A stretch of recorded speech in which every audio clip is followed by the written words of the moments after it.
आपल्याला denominator of the first is get multiplied with the numerator of other, denominator of the first is get multiplied with the numerator of the other and multiplication of the denominator. म्हणजे आपल्याला इथं काय करता येईल बघा, √7 + √5 multiplied by इथे काय येणार √7 + √5.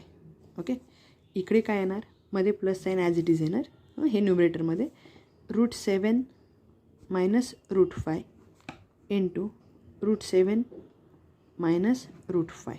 ओके, डिवायडेड बाय डिनॉमिनेटरमध्ये काय येईल ह्या दोघांचं मल्टिप्लिकेशन √7 - √5 इंटू अनादर ब्रॅकेट √7 + √5.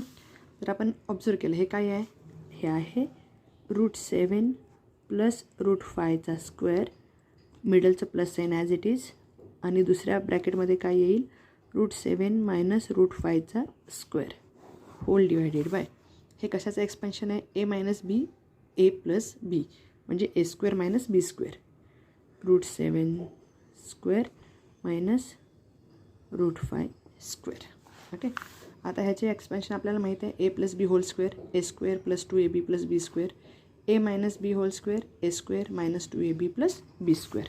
म्हणजे काय येणार √7 square + 2 into bracket √7 √5 + √5 square plus ह्याचं एक्सपेन्शन काय येणार √7 square - 2 into bracket √7 √5 into another bracket √5 square whole divided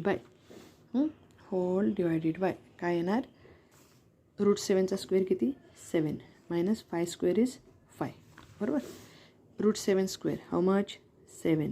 okay, plus 2 into √7 √5 plus √5 square 5 plus √7 square 7 minus 2 √7 √5 plus √5 square 5 whole divided by 7 - 5 is 2.